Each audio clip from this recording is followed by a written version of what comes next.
In prison, retired U.S. Marine Amir Hekmati is finally reunited with his family. They are in Germany, and Hekmati spent more than 4.5 years in prison in Iran.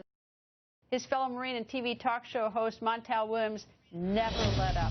He's been calling for Marine Hekmati's release for a very long time. Montel goes on the record from Bulgaria. Montel, it is wonderful to see you. I know we talked all weekend long about the good news, but tell the viewers, how did you feel when you found out finally Hekmati, 4 years and some days later, was out?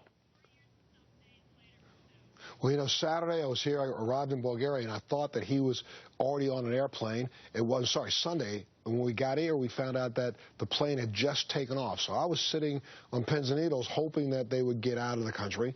Tonight, earlier this evening, it's 2 a.m. in the morning here in Bulgaria, so at 6 p.m. this evening, Sarah Hekmati sent me the picture, and Rami, his brother-in-law, sent me a text saying we're walking up to him right this second.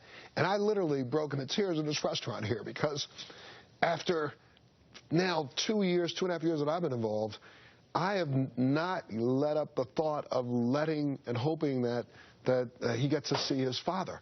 And Amir is going to get to see his father. And for most Americans that don't know, his father has been suffering from a brain tumor now for well over, a 1.5 years. He's now in hospice, and I think he's been holding on just for this shot. And that, to me, was the most overwhelming thing of this whole process. He's going to get to see his father. And I have to say, blessings to all the other families who are right now bringing their family members home to them.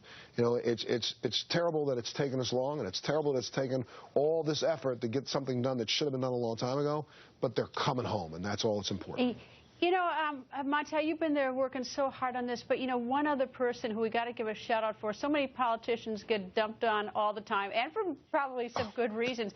But Congressman Kildee, Democratic congressman from Michigan, he has been working this so long. He's been on our show a number of times. And Congressman Kildee, what a great job. What a good advocate for his constituent.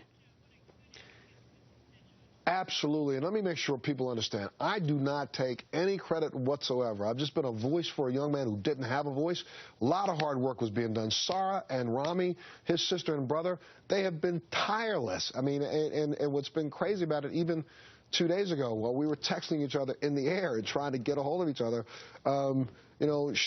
Sarah, to the last breath, until she saw him, stayed steadfast in making sure that she didn't do anything to upset this transition, and now he's on his way home. So, Congressman Kildee, I also have to say, that Sarah Hekmati and Rami Hekmati were also at the President's State of the Union address, sitting there hoping that the President would say something. So, for us, I've done a lot of complaining. I don't know what happened behind the scenes. All I can say is that right now I'm so happy that every voice impact on this made this happen, and I'm so glad they're coming home. And you look at the picture now. This is a picture that was just texted to me a few minutes ago. That is a picture of Amir Hekmati hugging his sister. And, of course, you see his brother-in-law, Rami, who's right there. And the two of them, as they have been working so hard. And because the parents, are older and his father is sick, they couldn't do the work, and good for them. Anyway, Montel, good work. Thank you for joining us, and enjoy Bulgaria. I will, Greta. Good work to you, too. Thank you so much.